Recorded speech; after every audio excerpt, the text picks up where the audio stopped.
This is the Wheel of Time Spoilers podcast. So this is a continuation of last episode or the continuation of the earlier episode because we simply ran out of time because this thing is a beast. Because I talk too as much. it turns out.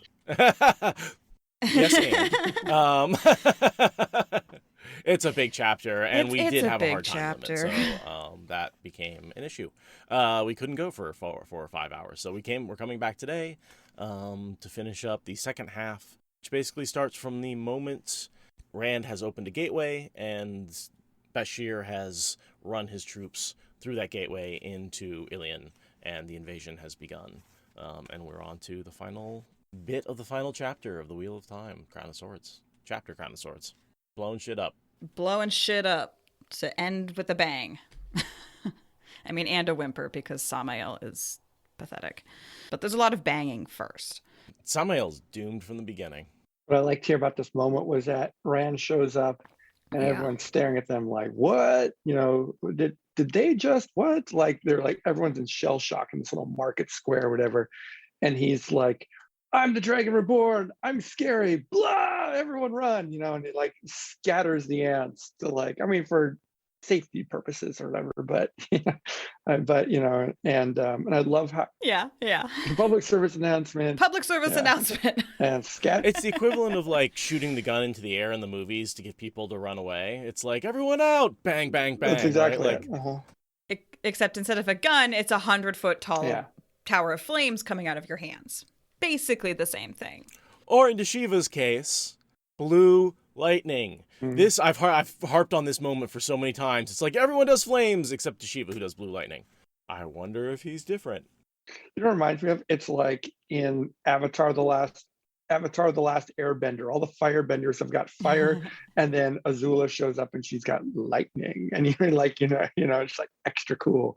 Man, when Deshiva's like, I don't know, it is kind of, in hindsight, knowing who he really is, you know, it's kind of cool knowing that, like, you know, he's a little bit more extra powerful. He's a little bit, you know, everyone else is, you know, these level 3 scrubs, and he's, you know, channeling level 7 or whatever, you know. Totally. No, and we get a couple of clues, like, because he's held as much power as Rand and stuff like that he is just powerful. So you could be like, oh, he's just a powerful Ashaman. Yeah. And that's why he's going a little more crazy than most. But the reality is, Forsaken. So yeah, shrieking flood of humanity pours away from this cacophonous dick-waving explosion. And the Saldaeans go galloping off to like secure the square and like fight with people. They just kind of immediately vanish. They run through the gateway and run off to do their own thing. Because Bashir is a competent leader that doesn't need Rand looking over his shoulder, which is nice. And then I feel like we get the first gateway, I wouldn't call it retcon, alteration in how the rules of gateways works. I feel like this is a moment where Jordan said, oh, I need him to be able to weave a gateway right now without learning the place. Right here. Oh, it's okay if you're only traveling a short distance. And he came up with that exception on the spot. Yeah, and I always, I mean, it's cool, and everything kind of breaks down if you don't follow these rules. But I remember even reading it as, you know, a teenager 30 years ago or whatever, when I was first reading this, I remember thinking like, it's a little convenient that, like, you know, in order to travel, you had to know that to go to, you can go any place, you can go to the moon for all we know, you know, as long as you know the place that you're in. It's like, really? You know? I mean, doesn't Forsaken talk about other planets? Yeah. And we're assuming they're gatewaying to them. I mean, it's probably not a very wise thing to open up a gateway to the moon where there's no atmosphere or anything, but, you know. Yeah, the pressure differences can be but tricky. That's okay. Then we have to discuss pressure differences in gateways and why gatewaying from the bottom of a valley to the top of the mountain doesn't create hurricane force winds, which it should. It's true. The gateway regulates the pressure. We have to do like an airlock, you know, 2 gateways. Right. Yeah. Totally. But that's okay. Speaking of 2 gateways, that's what I think would have made me happier if this was described as skimming, where he opens a gateway, creates a platform, and then opens another gateway. But because it's so close, you can just step through. And so that's sort of how I retcon it in my head, is what he's actually doing is skimming through 2 gateways that are just so close together. It's essentially like one traveling gateway. It's just a really thick gateway. It's just a really thick gateway, yeah. I love the nerdiness Actually level has two of ends. that theory. That's really good. It's very nerdy. Well, because that otherwise, I don't like the idea of these sort of short hop gateways.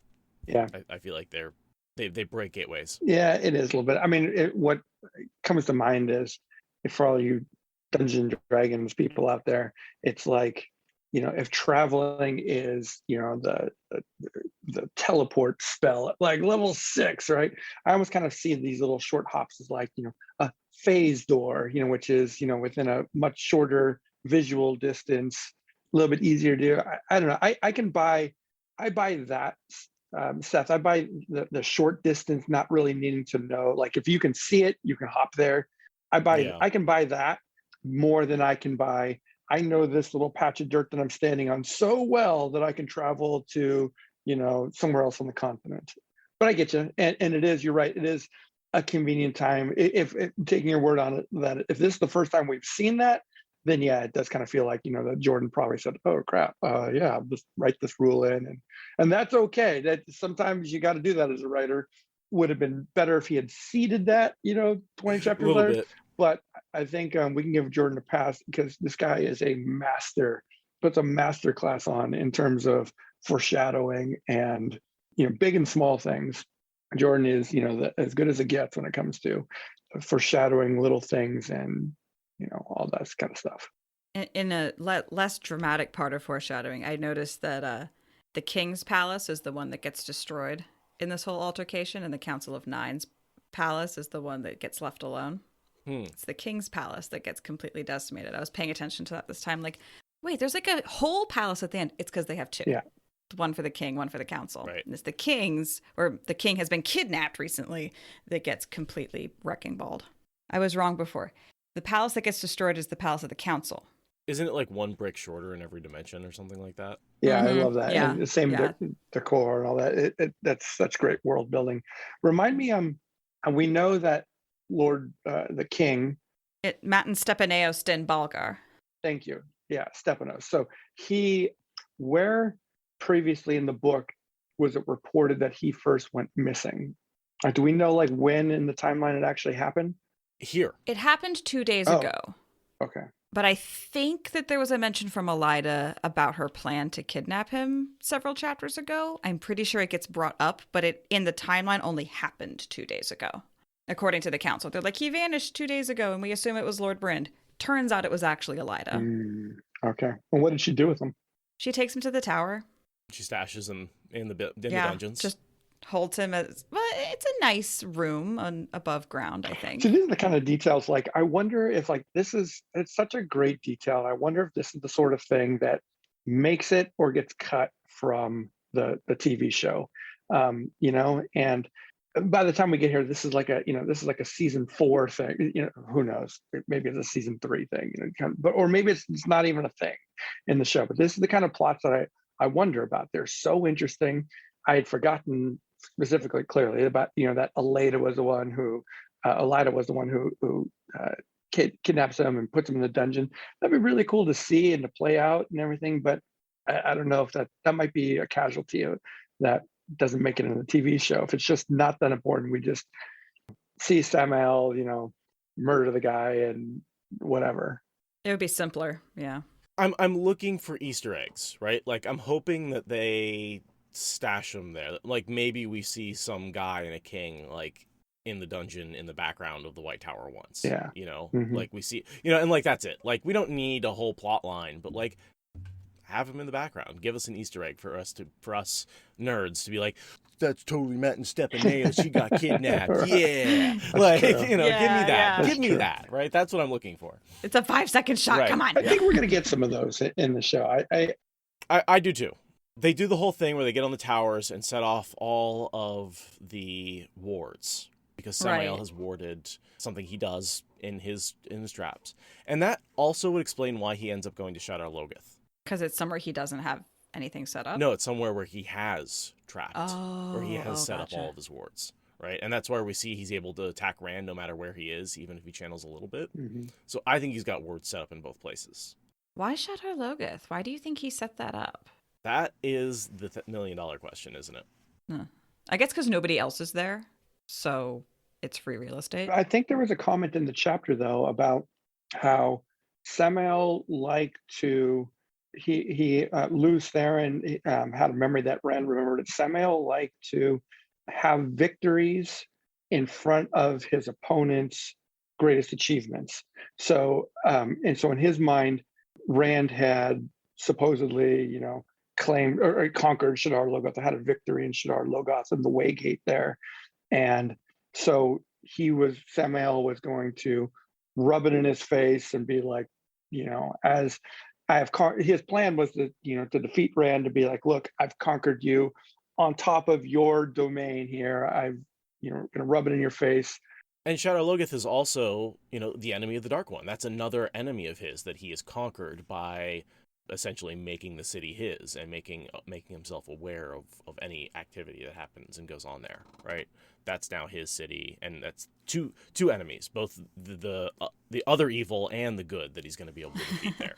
That's his goal. Do you think the other Forsaken, maybe other than like someone like Moridin and Sammael, have any awareness of like this whole two evil thing? Like, I just kind of get the impression, like, because it wasn't in their time, at least that we know of, this sort of evil, they weren't around for when Shadar Logoth came about. Like, I wonder if they're like, do they just think it's like this evil thing, but they don't know about like the deeper nature of it, its opposition to the Dark One and all that. Only if they're interested in studying history, since, I would say probably like Moridin would kind of be the only one, I would think, who would have any sort of inkling into that, or Sammael / Moridin. Yeah, I mean, he went up 1-on-1 versus this group, right? That was the whole, during the Trolloc Wars, right, is when they turned. Mm-hmm. And so he would know all about them. And I assume he would carry that information. We don't really see how the Forsaken are educated, but they seem pretty well educated about what's going on in the Third Age, right? There's that period of time in the first year or so where we don't see them, and we assume they're learning the language and educating themselves and finding out things about like, oh, what is Shadar Logoth and stuff like that. But right, but only if they think it's interesting. I could totally see a bunch of them being like, primitive's gonna primitive, whatever. I'm guessing Semirog is not interested in Shadar Logoth because she's hanging out with the Seanchan. Right, she's learning about Seanchan. And the Crystal Throne and what that is. Mm-hmm. Right.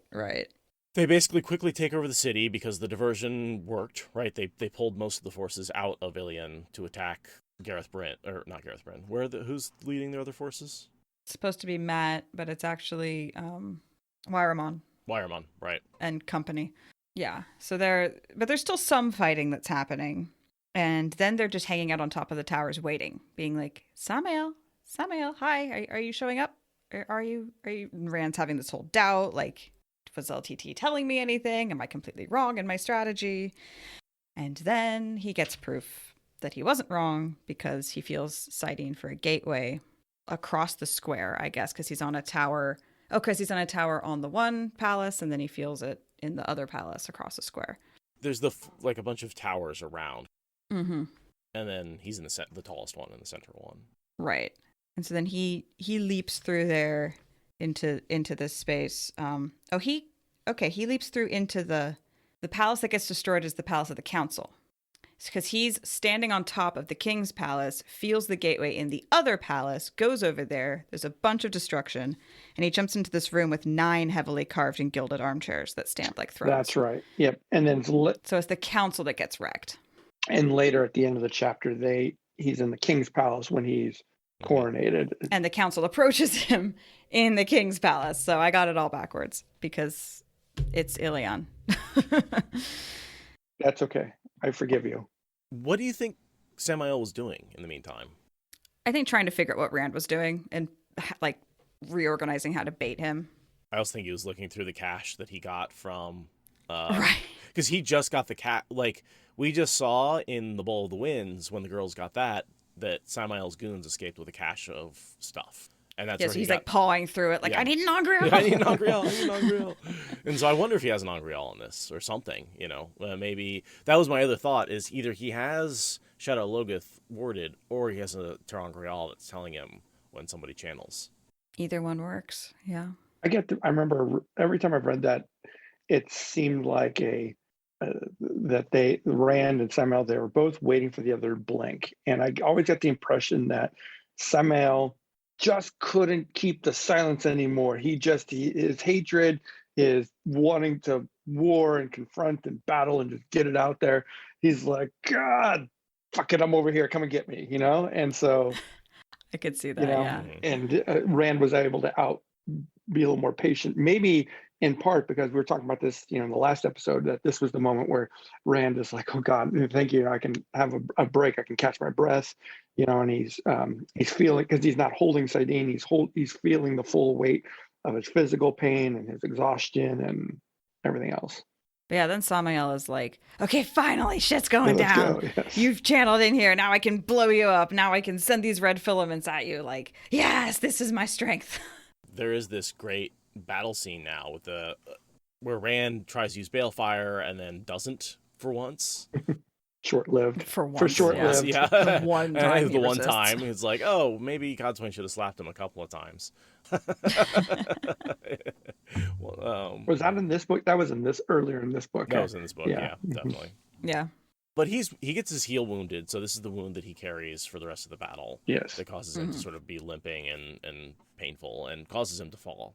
Right. It's a very important wound that actually gets healed. Unusually for Rand, this is a wound that gets healed completely eventually.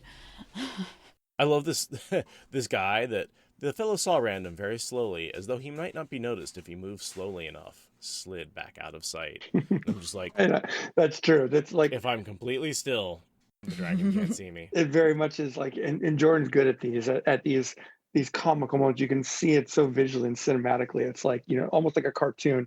The guy's head pokes up like, doot, and just kind of like slides out of frame, And then, but it's in that moment Rand's looking at him, and they kind of have this humorous moment. And as a reader, you're kind of if you're into it, you're going with the humor. You're like, oh, ha ha ha ha, and then bam, there's an attack. Like, you can see that so cinematically and visually, and it's such good writing. It's such a great beat there that, right as Rand kind of lets his attention down, Rand might even be thinking like, it's kind of ridiculous. What the hell, dude? Get out of here. But it also, I think it shows in these times where Rand is on, he's going toward this, inhumane personality and just, this war, destruction, warlord type or whatever, that we get these, and Jordan sprinkles them in every now and then. Every now and then you get these moments where like he sees somebody else, and like you said, he stops balefire because he's concerned about something, or he tells some innocent person, get out of here. There's like, it's just a moment to humanize him a little bit, to remind him that he's not just war, murder, death, kill. He's trying to save people. Trying to save the world, ostensibly. And I wonder how much of that is Jordan's experience in battle. It'll be like, there's always these little weird moments in battle when there's like some dude in the corner. Yeah, like, that's a good point. Yeah. Like there's that's one of those things where it feels very realistic to me, that, you're in the middle of this fight for your life and you see this awkward dude in the corner just trying not to be noticed.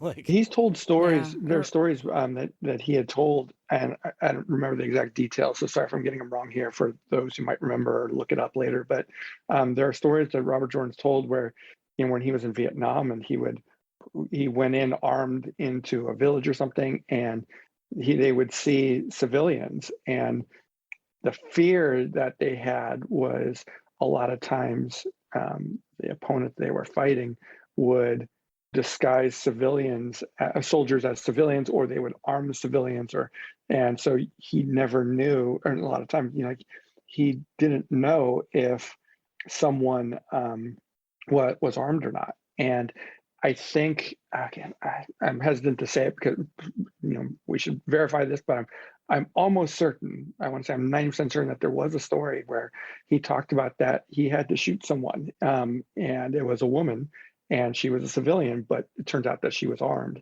And so I wonder if that feeds in what we were talking about last week, and that we've talked about extensively, this where does this idea of not wanting to kill women come from? And I think that this is something Jordan lived, and as a soldier and as a human. And so, we can kind of roll our eyes at it, as readers now in modern day from the safety of our, homes, but this might have been a real thing for him back then, that and that's something that he had to face. So again, yeah, it's in this chapter right here, with the servant and the head, kind of like scooting out of frame. It's humorous, but I really do think it came from something very real for him.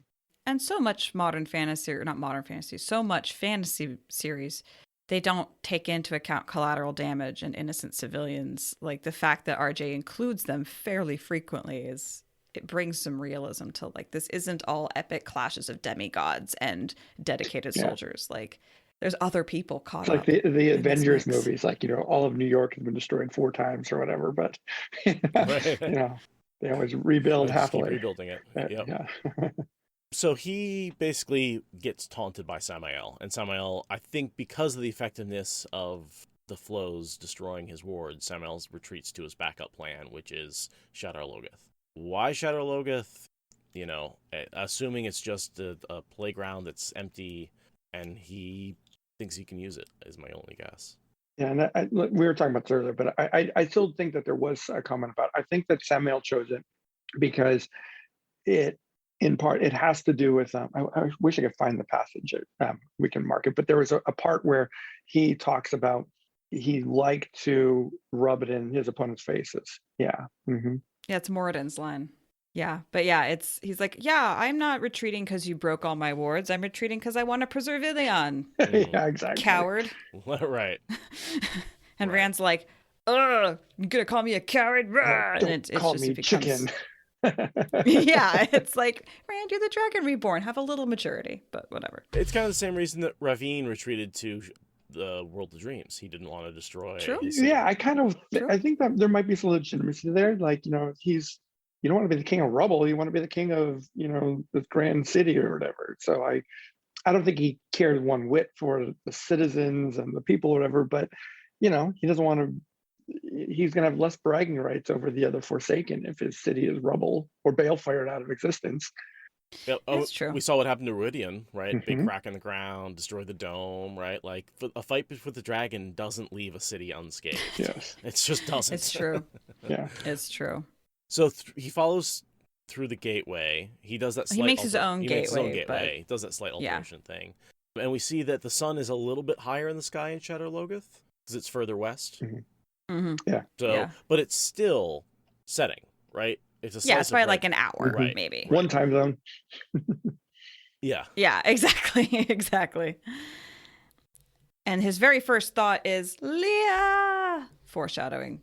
Yeah, so I was wondering about that because it's been a long time since I read, the full book. Where was the scene when was she abandoned there? What were the circumstances of being abandoned? I know she was, but I just couldn't remember the exact circumstances or timing. It's when he's taking the Ogier to visit the Two Rivers, and he wants to stop off in Shadar Logoth to fix the Waygate. Yeah. That's when he creates the ward that kills the darks. Yeah. The Shadow Spawn, thank you. The Shadow Spawn that passed through it. And so that's what he refers to that trap here, where it's like this tied off inverted trap. And so he sets that on the Waygate so that anyone who comes through it to harass the Two Rivers will die. Got it. Yeah, but that's when he's got the Ogier with him because they're trying to get to Loyal, and he's like, oh, well, if Loyal's going to die, if you don't get to him, I'll help you out.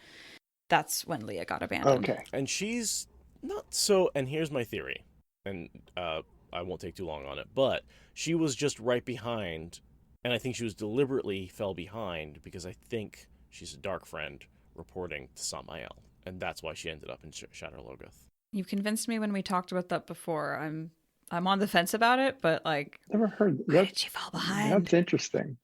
And we do know that there was a spy, more than one spy among, we don't know that note that was slipped under the door was Melindra for sure. Mm-hmm. Right. Yeah, it seems weird that there'd be only one dark friend, Aiel. Not very many, I'm sure, but yeah, I remember coming up with that whole there's only one reason why she would have lagged behind. Mm-hmm. And that's where her guilt about the car, she's like, oh, ran the car, and I was supposed to be loyal to you, and I betrayed you. That's the wail that I feel in her voice when she finds him. Well, there's also the fact that she's been killing with her face uncovered. Yeah, there is that, yeah. Well, her loss of identity is multifaceted. And but none of this is a great theory, but just to clarify, none of this isn't canon. No, this is not. This is entirely headcanon. Okay, got it. Yeah. I mean, I like it. But also, what other Aiel do we see killing with their face masks off? The Dark Friend Aiel, right? Like, yeah. Well, they're special, but yeah. It's yeah. But this is entirely a Watt spoilers edition headcanon. I like it. And so then we see that there's Trollocs and Myrddraal here immediately, but it takes Rand like a page to notice it. And I, of course, every time I read it, I'm like, yeah, what were those shrieks and bellows? Like Jordan just throws it in there with no explanation. And then a page later, Rand is like, I wonder what that was about. I'm like, yeah, Rand, what was that about? Trollocs, which tells us that, again, Sammael must have prepped the city because it takes time to get Trollocs and Myrddraal through the ways. For sure. A lot of, and there's a good chance they're going to die and all that kind of stuff. So he's been pumping Trollocs and Myrddraal into this, into Shadar Logoth for a while now, or at least nearby, in order to fill it up. Yeah, I wonder maybe that was part of the delay that we saw earlier. In that, the long delay where Rand is waiting, because you can't have the Trollocs and Myrddraal hanging out in Shadar Logoth for days or weeks. They're all going to get eaten. And so maybe what he was doing was he was sending it like, all fades, report to Sector 2, report into the city, and get into position. That makes a lot of sense. That makes a lot of sense that that's what he was doing during that time, is sending all of these Shadow Spawn to Shadar Logoth through the ways. Yeah, I like this idea that he had this roughly planned out the whole time. He was always planning on taking it to Shadar Logoth rather than... Because it makes sense, because Rand hasn't conquered Illian yet, so what's the point in killing him in Illian? Take him to where he's already conquered something. Yep. I like that. That makes so much about the end of this book make more sense. And we start to get that... This is the first time we see the Taint on Saidin beating in time with the knife slash across Rand's ribs. This is the first, because this is the first time he's been to Shadar Logoth since he's been slashed, and so that you just, that first little bit of foreshadowing that like these things work in counterpoint, and maybe you can do something with that. Because he's like, Mashadar, my side, it's a thing. Yeah, no, in a lot of ways, the wound on his side is the cleansing, because it is the interaction of the Dark One's taint with Shadar Logoth evil, right? And that's what cleanses the source. Yeah.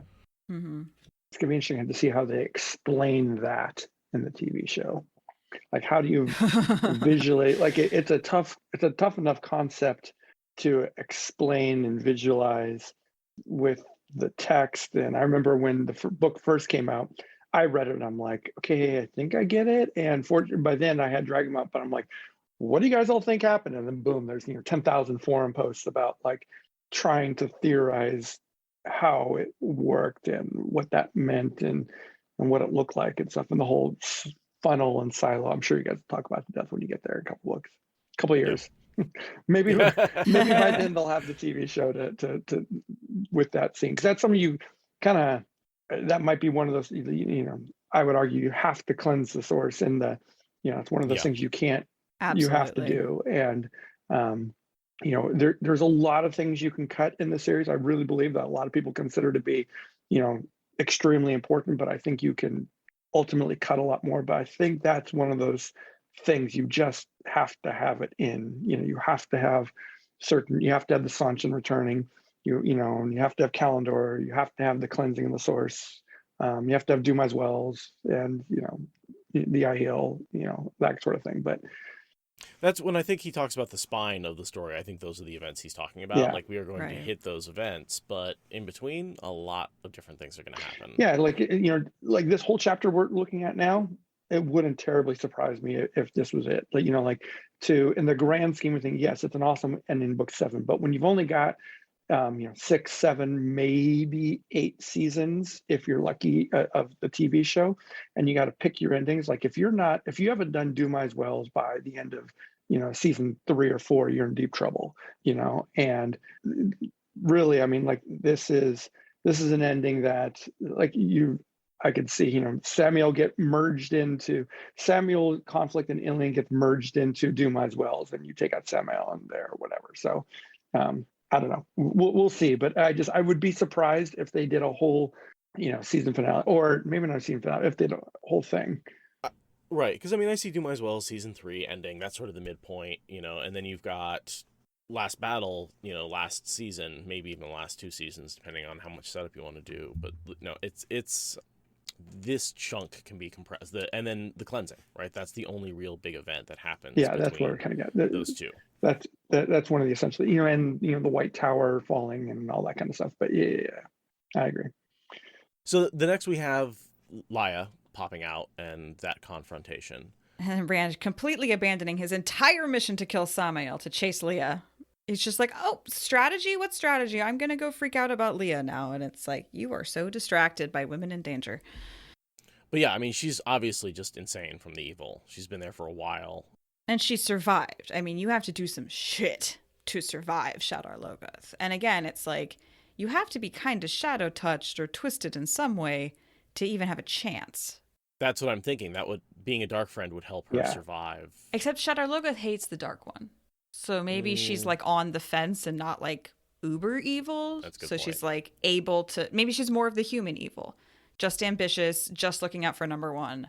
And so Mashadar, Shadar Logoth kind of works with that. Or just kind of traumatized by having to live for so long in Shadar Logoth and survive. Do you remember this is a deep dive here, anyone who saw the extended editions of the Hobbit movies that came out there when Gandalf goes to Dol Guldur or whatever, I think it was Dol Guldur, where Gandalf goes to confront, the necromancer who ends up being Sauron, right? And while he's there in the extended versions, he meets Thorin's father, so the king of the dwarves who was abandoned there, or whatever. And it's Thorin's the leader of the company of the 13 of the dwarves. Went to the mountain.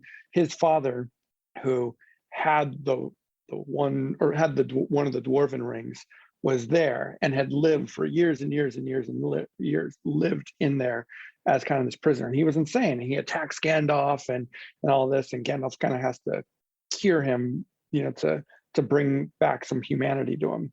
And so that reminds me of this kind of thing. I can see Liah's been trapped there for not years and years and years, but she's been there for a couple months, I think. Yeah, she's been there for a couple months anyway, but still, what has she been eating? She probably, can you imagine, she probably can't sleep, or she probably has to sleep during the day. She's probably, who knows what kind of torment she's been through for this whole time, fighting and scrabbling to survive. She may not trust her eyes. She might think that, Rand is,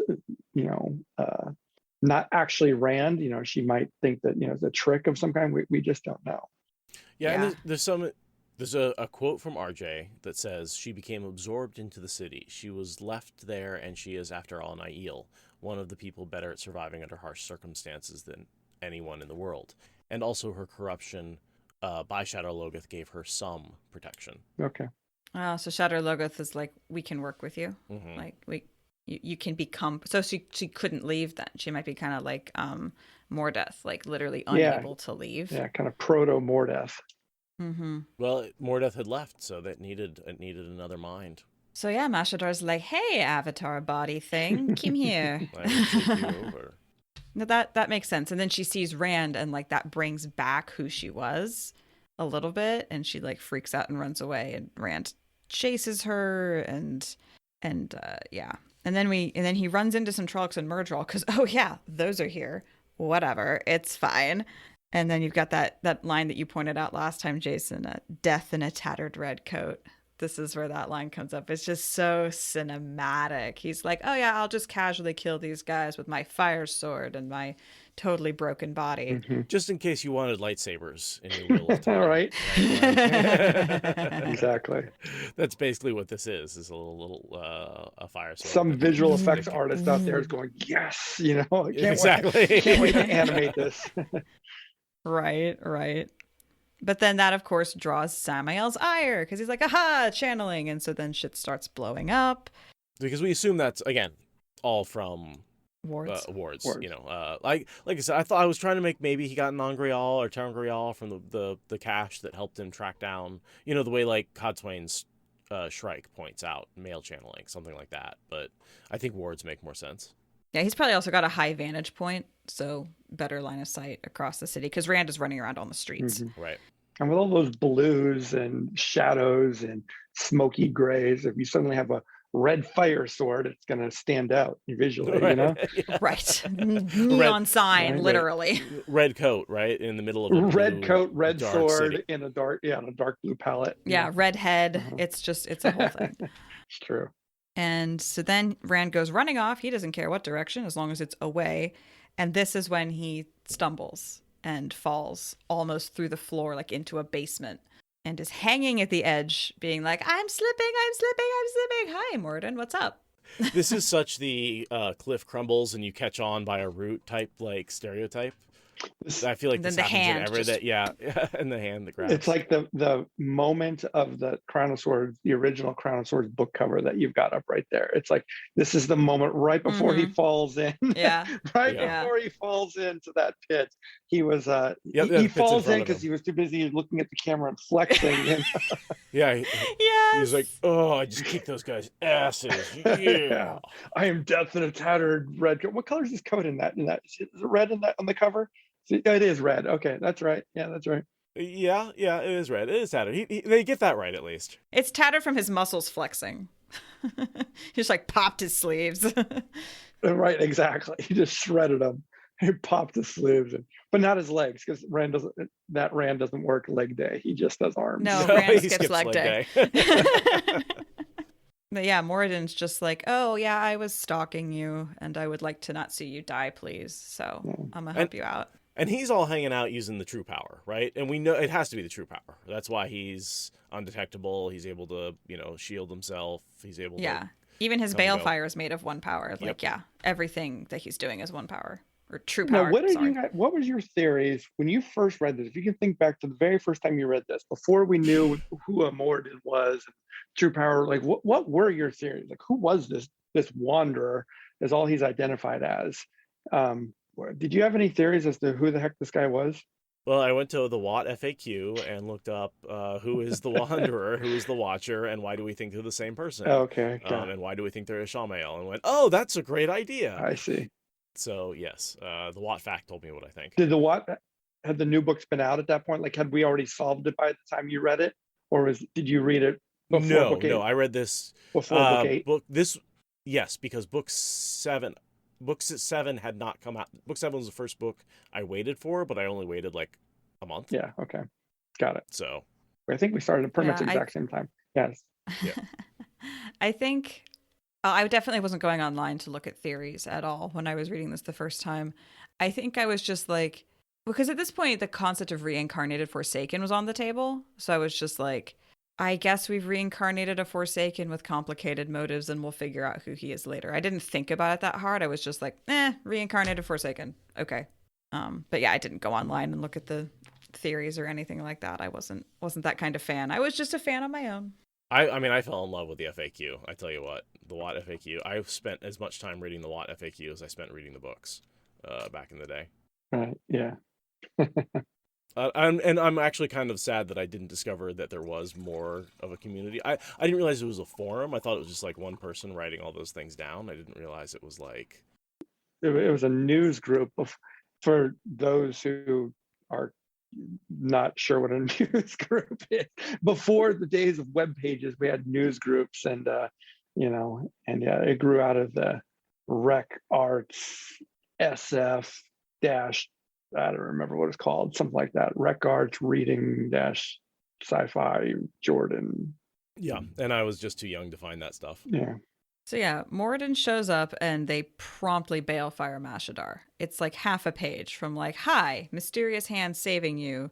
And Rand is like, who are you? Dude's like, doesn't matter. And then Mashadar is right there. Like, everything happens so fast. It does in happen this very sequence. fast. It's you very can't even easy get a chance to overlook absorb. One of the things happening. I love about that, I never knew it until I reread it here to prep for this podcast, was at the moment that they balefire, and they balefire, they both lift their arms up pointing away, like, shaped like a V, so to speak, right? They balefire up because, Mashadar is coming down on them like a wave, going to crash down on them. But the thing that I missed is that they're holding hands at the moment that they balefire. And because Moridin was helping them out, and then they're still holding onto each other's hand as they do that. But now I've got this new visual of them holding hands as they do it. And I kind of wonder too, does is the hand holding significant? And I just assumed like, hey, yes. And so like they've got a closed loop there. The balefire is touching and they're holding hands. Yeah. And each using a different power, yes, right? Uh-huh. One's using the true power, one's using the one power. So you have the one power balefiring the true power balefire and vice versa, right? So here's my theory about what happens is basically the pattern goes, oh my god, I have a paradox, right? I balefire, and we've seen all sorts of weird things happen when there's paradoxes occurring with balefire. And what it does is say, okay, the only way to resolve this problem is to say there was only one thing of balefire coming from one thread, which means these two people are now one and are the same thread in the pattern. I think that's the answer. Yeah, I think that's it. That even if that's not book canon, that is a solid head canon I can get behind. Yeah. Basically, that's why they're able to just basically switch places and see through each other's eyes, because from that point on, the pattern sees them as the same thread and links them together. It sets us up for the body swap. Yeah, exactly. And we know the body swap that was core fundamental Robert Jordan coming up with the idea of the Wheel of Time on day one. The body swap was fundamentally there at a very, very, very early stage of dividing the third. Maybe not the idea of like, oh, it could be a reincarnated Forsaken, but I think the idea of the Rand, the savior, the dragon reborn, is going to die. In order to live, he must die. His body will die, but he's going to body swap with somebody somehow and live on. And body swapping clearly is a thing because the Dark One does it all the time. Yes. Yeah. And so I think so this was an early planned thing by Jordan for sure. Nice. One of the most confusing things, but hey, sure. Let's make it foundational to the story. In a lot of ways, I think this is the beginning of the story. It's halfway through, and it's the paradox that creates the link between these two characters, right? This is what links them together through the ages. This is why they fight over and over again. That's a good point. They're destined to swap places. This is the beginning. And this is the beginning of that. This is the thing that causes them to be linked together. And it happens every time, every turning of the wheel. It's clearly prophesized to happen, but they keep swapping. I like that. Why is Moridin there? Because he's like, God damn it, Samuel's supposed to leave him alone, but now I've got to protect Rand, because he says something to Rand like, if you want to get yourself killed or whatever, but there's other plans for you or something. I assume he's referring to, he's under orders to keep Rand alive because the Dark One wants to turn him to the dark side. Is that the idea? Yeah, well, and our theory is that basically the Dark One can't destroy the wheel. The dragon has to do it. And so the only way the Dark One can win is by basically having Rand have enough to spare on Dragonmount to turn balefire down onto the world. And so the Dark One's goal is to make Rand both powerful and despair. I see. That's why, they're not trying to kill him most of the time. They're just trying to make him feel pain. That's why they're just trying to create chaos. It's like, make him struggle, make him despair. I like that. Yeah, I like that.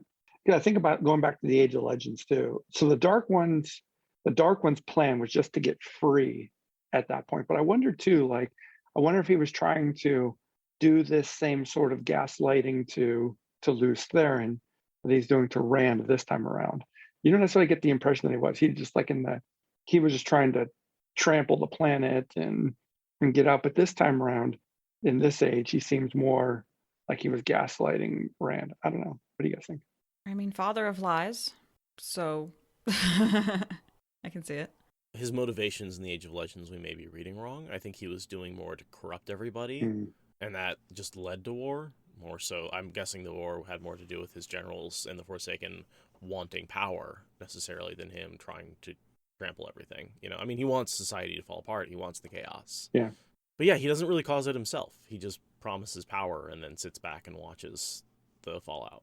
In some ways, you could say that he did succeed with Lews Therin, sort of, with the Dragonmount prologue. He threw Sammael, even though by then he had been resealed in the bore, but he does literally cause Lews Therin to go insane and to kill his wife and to bring down balefire upon the planet or whatever. And it wasn't balefire, but visually anyway.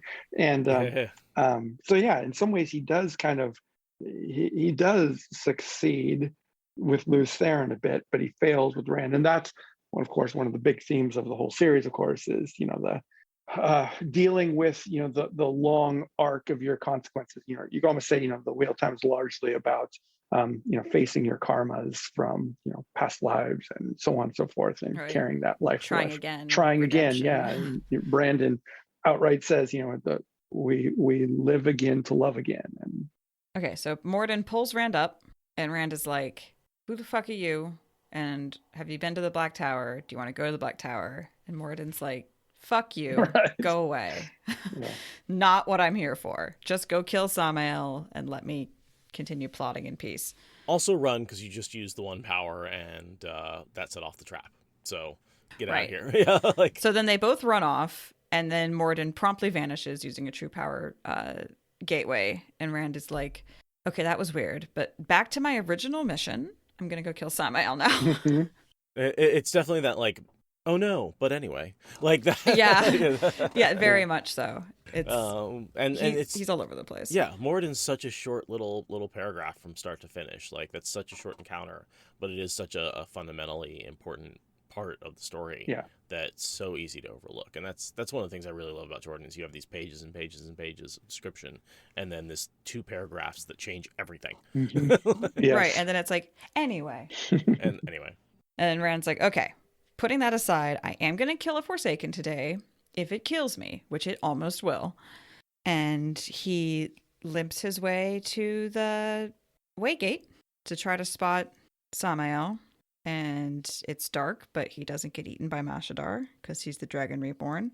Oh, and then he climbs up a tower. Yeah, he gets the high ground. Yeah, so that he can look down on the square, because that's a theme of this chapter, is get up on high ground and look down into the square.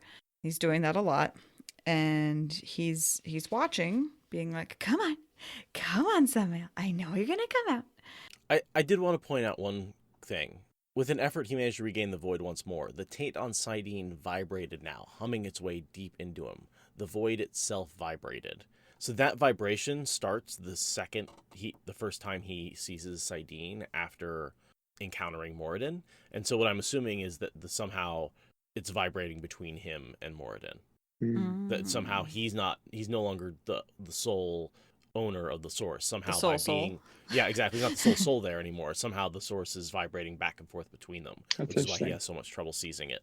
Is that and this starts the second. I like that. I had never thought of that. Yeah, that I can definitely see that. That's good. I like it. And then it just gets worse and worse and worse and worse as things go on. And that's what makes him sick. That's why he has so much trouble seizing the source for a long time. Seeing double and all that That's why he's stuff. seeing double and puking. It's all because of the crossing of the balefire. And then Sammael is just the weirdest, most non-self-aware, least self-preservation Forsaken ever. He just walks into the square and is wandering around like that. What is it, the John Travolta meme with the coat, where he's just like that's what Sammael's doing. And Mashadar is tidal wave in slow motion, crashing over him, and he just doesn't notice. And he's a sitting duck for Rand. He's a sitting duck for Mashadar. It's I thought you were smart. I thought you were smart. So here's a loony theory I'll throw out there. What if we just felt Rand wobbly with Saidin, and the taint, all that, something was happening like you were describing, Seth. What if Moridin was the one who sent Sammael out there using the true power, compulsion kind of thing, and sent him on out there? Because you're right, it is very weird that he would just walk out. There's no explanation for it. He just strolls out, presumably to be like, where are you, Rand? Which is right into the wide open, which I guess could happen. That's probably Occam's razor. That's probably just what it was. He probably just walked out there. But you're right. It was an odd moment. But I could also see perhaps maybe Moridin was like, Sammael, he screwed this up. He's messing with this. Let's just, I'm going to throw Rand a softball here. And, so he compulsions, Sammael, true power, sends him on out to the square, right, to get eaten by, Mashadar there. You're stupid now. I'm compelling you with the true power right? to just exactly. be a dumbass. Yeah, that's loony. Yeah, I don't think it really works, but I like it anyway. reading it, what I think has happened is he channeled to trap. Rand's been just following him kind of blindly, and he thought Rand would follow him into these traps. And so he's like, oh, Rand's going to get trapped. Sweet, I want to see that. And, like, basically got distracted. You know, he was rubbernecking. Is what I'm his going own with. genius. He was rubbernecking at his own stuff. Absolutely. He was just like, ooh, I want to see those traps, and not paying it, and then, like, looking to the side while he runs headlong into Mashadar, basically, and rear ends the car in front of him. Right, yeah, just goes right off a cliff.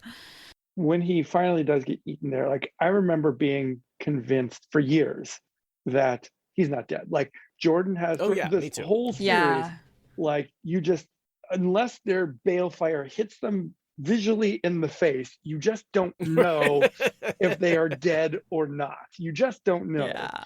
And you looked away at the moment of death. We didn't actually see the mist touch him. You never saw I remember thinking, like, we just show me the body, show me exactly. But then I remember that Jordan, someone asked him about this on one of his interviews, back in the early 2000s or whatever. And he said, nope, Sammael is gone. He's toast. I'll never, you can Google that toast. He's toast. He's toast. And oh God, the theories around what toast meant. Oh my God. Did he body swap into a piece of bread? What's going on? Yeah, and he's toast. Yeah, so that always did strike me. And the other thing is that, like, Sammael, in the grand scheme of things, he wasn't that much. He was never really a deep personal threat to Rand. I mean, yeah, politically, he was threatening, but he just wasn't. He was always made to be this badass, and it's always just a little bit disappointed. He was kind of dumb. Yeah, kind of dumb. He's a jock. Like, he was manipulated by Grendel. He, like, thought he was doing something clever with the Aiel that he wasn't doing. Yeah. He got fooled by fucking Savannah, right? Mm-hmm. Like, he's just not very smart, I think, is what it boils down to. He was selfish, he was powerful, but he just wasn't that intelligent. I think he was one of the more accomplished, like, evilly accomplished of the Forsaken in the Age of Legends, too. I don't know. You're right. Maybe just, what is this? Wasn't his thing this age. But yeah, so he got taken out. He took over Illian just with compulsion, right? Like, that doesn't take intelligence, right? Do what I say. Ooh, I'd love to be able to do that. My job would be so much easier. So then Liah screams, and both men are distracted. Yeah, and as you were talking earlier about how, like, Jordan said that she's kind of, like, merged a bit with Shadar Logoth, the essence of the city and all this stuff. And here he is, one little tendril has wrapped around her ankle, and then, she's screaming, she's done, and it's like, kind of sucks that she's lived there for months and months and months and Rand's there for 10 minutes and, she gets caught. I mean, Taveran effect and other stuff, but right. And just distracting her. She's probably thinking about Rand and not thinking she's probably like, what the hell? She's thinking, like, Sammael, how could you be so stupid? That was so easy. And, and then her ankle gets caught. Yeah. And yeah, so Rand is preparing to balefire Sammael, but then Liah screams, so he, like, balefires her instead. Mm-hmm. And then he goes back to balefire Sammael, but by then Mashadar has taken Sammael without even a scream. Mm-hmm. Just the whole sequence of events is very unsatisfying in a lot of ways. Unsatisfying, yeah. It's one of the reasons why I think some people point to this as the beginning of the slog, because this is not a satisfying ending for a lot of people. There's no body, he disappeared, he could still be alive thing really does throw a lot of people for a loop. Yeah. Because there's no definitive ending. Because the really important thing happened with the crossing of the streams, and you missed it if you blinked. Right. I wonder if Jordan, like, on some level, I mean, we know Robert Jordan, he had outlines and he had whatever, but at the same time, I think and Brandon talked about this too, like, there's this strong evidence that Jordan was, maybe like Brandon uses the term a gardener style writer, someone who had these signposts for where he was going, but largely was making it up as he went. He had signposts for plot points, but he was kind of wiggling and gave himself wiggle room. And at the end of this book, I wonder if he maybe wanted to give himself some wiggle room as to what happened with Sammael. It wasn't until, he's writing book 8 that he said, yeah, okay, Sammael's dead. He's toast, Yeah. But I wonder if he, like, gave himself the wiggle room that if I ever need Sammael to have survived, he could easily have done that and brought him back and been like, ha, you were looking at Liah and I teleported out, or I traveled out, or whatever, Mm-hmm. So. I could see that. Yeah. So that's entirely possible that this didn't have to be his final death, but I think that once Sammael is touched by Shadar Logoth, he's part of Mashadar. At that point, the Dark One doesn't have power over Mashadar. Can't bring it back. That's a good point. His soul is completely tainted by the. That's a good point. Because I've wondered before, why did he not bring back Sammael? That's a great point. Yeah, his soul is tainted by Mashadar, because Mashadar eats souls. So, like, how do you bring a soul back that's been eaten? Mm-hmm. Right, it's like the next thing to being balefired. Like, this is the one thing that's outside of the Dark One's purview. Yeah, interesting. And this evil really is outside the purview of the Dark One. Like, he really cannot touch this thing. It is like his, other than we see Fane, right? He's this other evil that is not compatible with the Dark One. They annihilate. We see it with, Fane and, just the true power, one power, Shadar Logoth cancellation. Yeah, he's very evil. But Rand stands there and is just like, I'm going to have an existential crisis for 20 minutes, so if anyone wants to kill me, now's your time. Right. Now's your chance. Nope, no takers? Okay, I guess I'll go be king of Illian. Darn. Even Mashadar's like, no, you're good. Yeah, he just stands there at the top of the tower and just like watches like the Seattle fog like happen below him. It's just this like roiling sea of cloud. Ocean of cloud. It doesn't come up to get him at all. It's just like, no, you're good. I want to see you do your thing, take down the Dark One. It's fine. Could it possibly be that at that point that he's crossed the streams with Moridin, that he's got a little bit of true power resonance on him, so it's a repellent in some ways, so that's why it doesn't possible, yeah. Not to say that that wouldn't completely go after and overwhelm him, but maybe it's just enough where he's high enough up, he's got a little bit of Mashadar repellent sprayed on, and so it leaves him alone for that reason. So it's like he's standing, like if Mashadar's a mosquito, he's standing next to a fan and he has a citronella candle. Something like that, yeah, exactly. He has some Moridin citronella scent still upon him or something. I don't know. Or something with the wound. I don't know. But something in there could be just enough. I could see Jordan has that in mind, having just written this, and it's probably all juiced up and thinking about all these ideas and, about the interaction of the two evils and how they repel each other. I wonder if, it could have been that, he kind of sees Rand as having a little bit of a bubble of protection against it now. Maybe. You know why else I'm convinced Sammael survived this for a long time? Because Rand is convinced he's dead. I'm like, no, Jordan. Yeah, Rand's wrong. Rand's got to be wrong about that. Absolutely got to be wrong about that.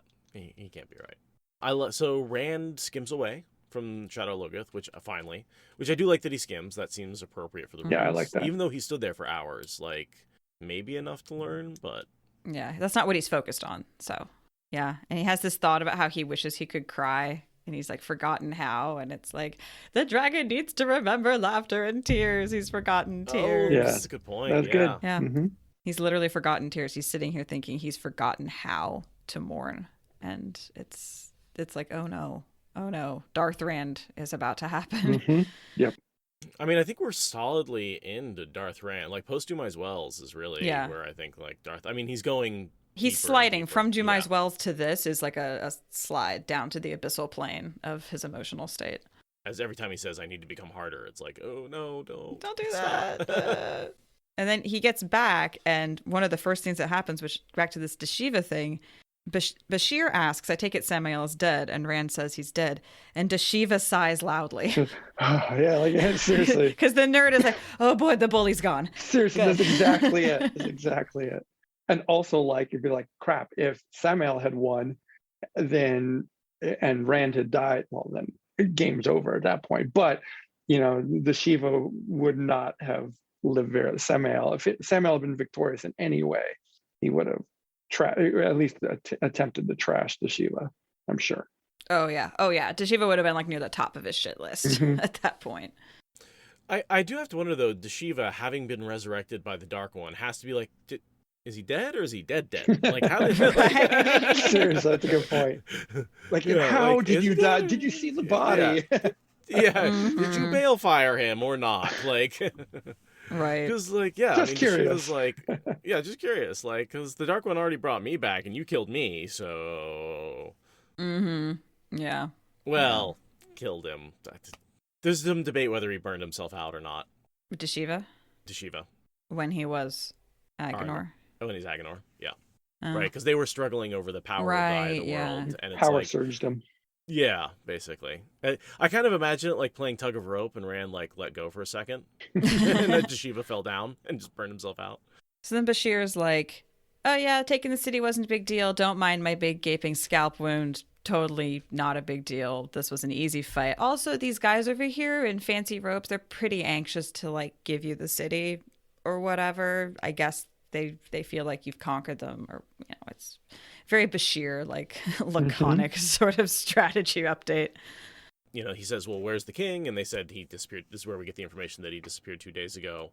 And it's only much later that we find out that it was Liah who actually kidnapped him and not Lord Bren just wiping him out. Which I assumed until Liah brought him out that he had been Sammael'd, Yeah, it's weird that Sammael just didn't keep track of his king that well. Yeah. And I mean, Gregorin even says that like he had been starting to reassert himself because Brend had been distracted lately. It's like he didn't even use like total compulsion. He was using like little dribbles of compulsion to manipulate the politics. And like Matten was starting to get his own back a little bit. Like dude was very like casual. Yeah, he was very, very casual about how he manipulated these politics compared to some of the other Forsaken, like Semirog, who's just like total takeover. Complete takeover. Maybe he wasn't as good at it. He probably wasn't as good at it as Semirog. True, he was a jock. So subtlety, not his deal. And there's only 8 of the council. Obviously, it's a council of 9, but Brend was the ninth. So the other 8 are like, "Hi, Rand, you're our friend now. Yes, you're our king now." Yeah. Would you like a crown? We've got a crown just lying around. It's free.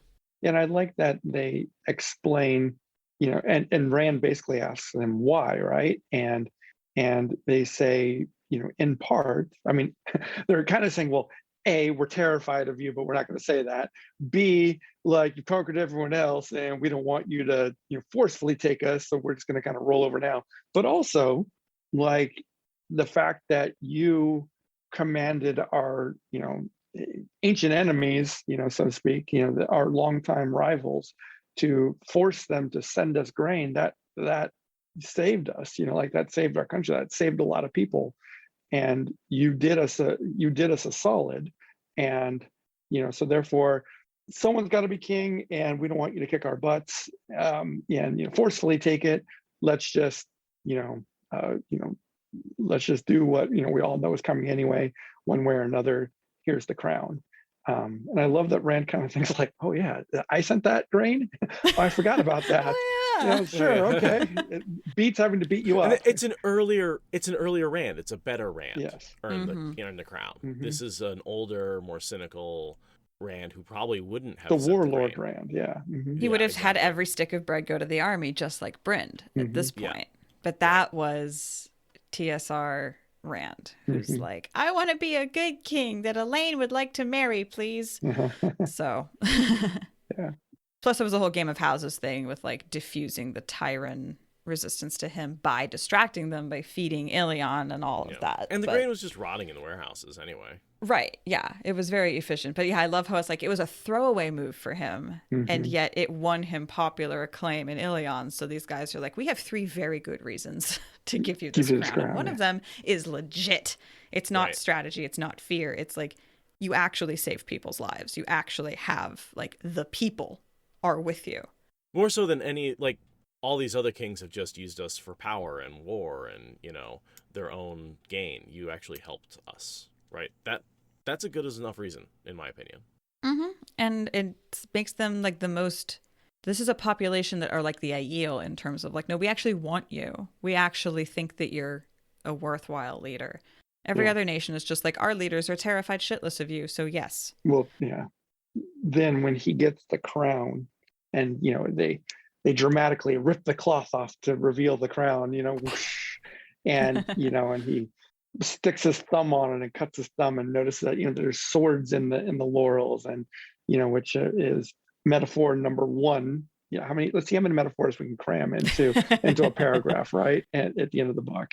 And so, the crown of swords and everything, which then as he places it on his head or whatever, it completes the the visual Jesus metaphor of the crown of thorns / swords to go with the side wound, to go with the stigmata on the palms, and we've got and the tattered coat that makes him sort of the beggar king. Exactly. So absolutely. We definitely have. It's been there for a while, but now we are full on the Jesus. Cross he's carrying around on his back, which I mean, it's a metaphorical one about the women, but there you go. Yeah. So it very much is the Jesus metaphor, which will be revisited all the way until the final paragraphs of the series, and I mean I'm not dissing it. I mean, it had to be there for the story and everything, but we get it later. When he comes off the mountain as enlightened Jesus Rand, and post resurrection and everything else. So. And becomes a god, right? I mean, at that point, he does become God, right? Like he integrates his memories. He's fully in control of his power.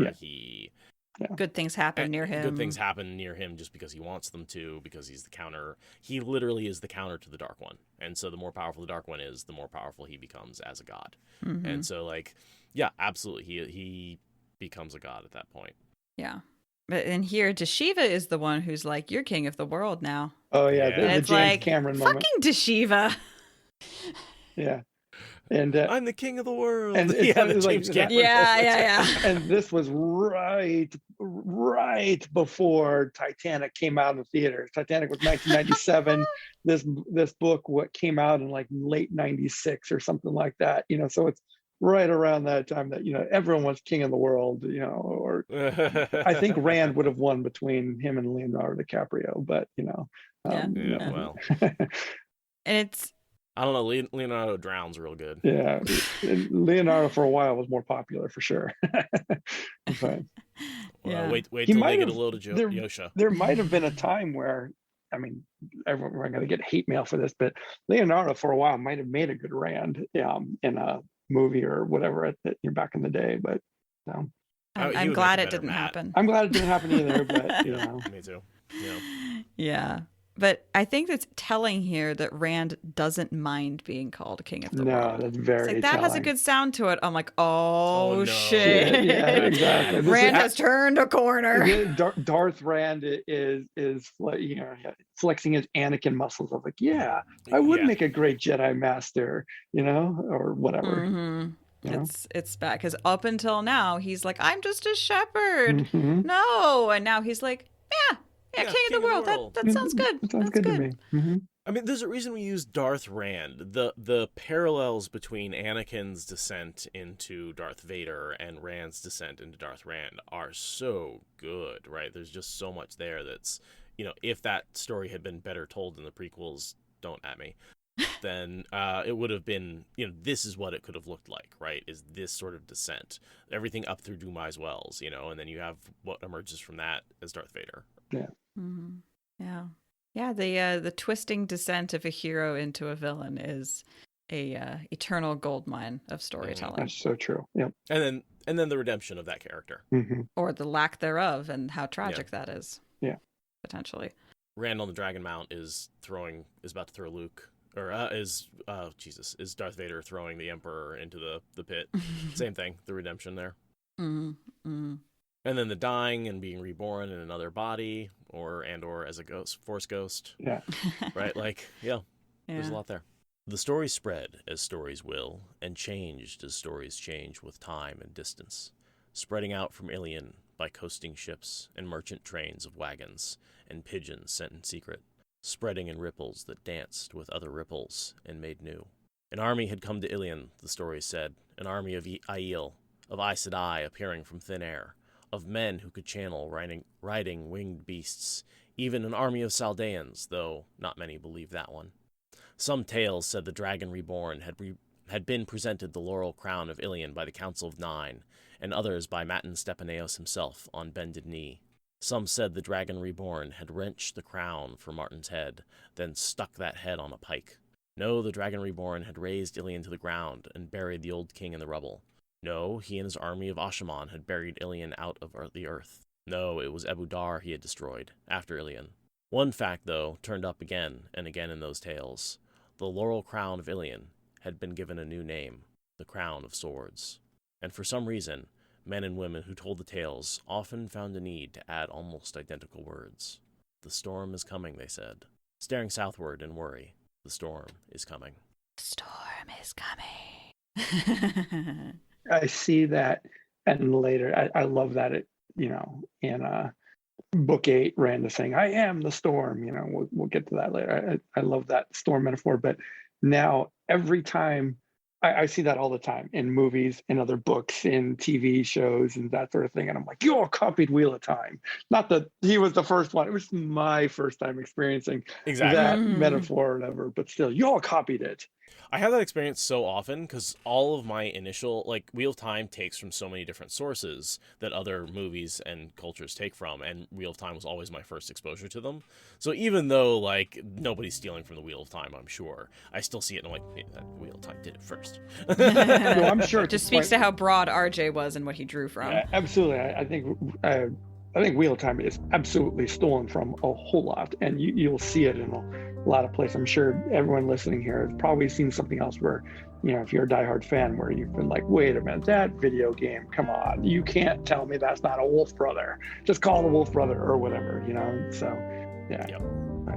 But yeah, Jordan stole from a whole sorts of things. And now that he's finished the series, every time I see the storm is coming, I jump right ahead to the Gathering Storm prologue with the silver and black clouds. I'm just like, he had a theme. He had a visual theme he was going with that he was laying the groundwork for this whole time. And it's nice. I mean, it is a storm. It's not an overused metaphor in this particular context. Mm-hmm.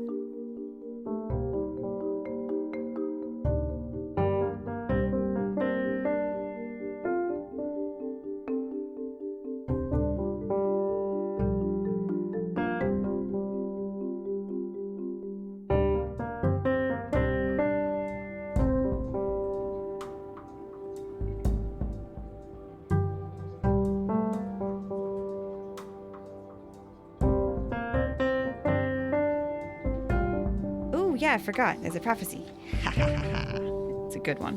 Master of the lightnings, rider on the storm, wearer of a crown of swords, spinner out of fate, who thinks he turns the wheel of time, may learn the truth too late. From a fragmentary translation of the Prophecies of the Dragon, attributed to Lord Mangor Kiraman, sword bard of Aramel and warder to Karigan Markonar, in what was then called the Vulgar Tongue, circa 300 AB.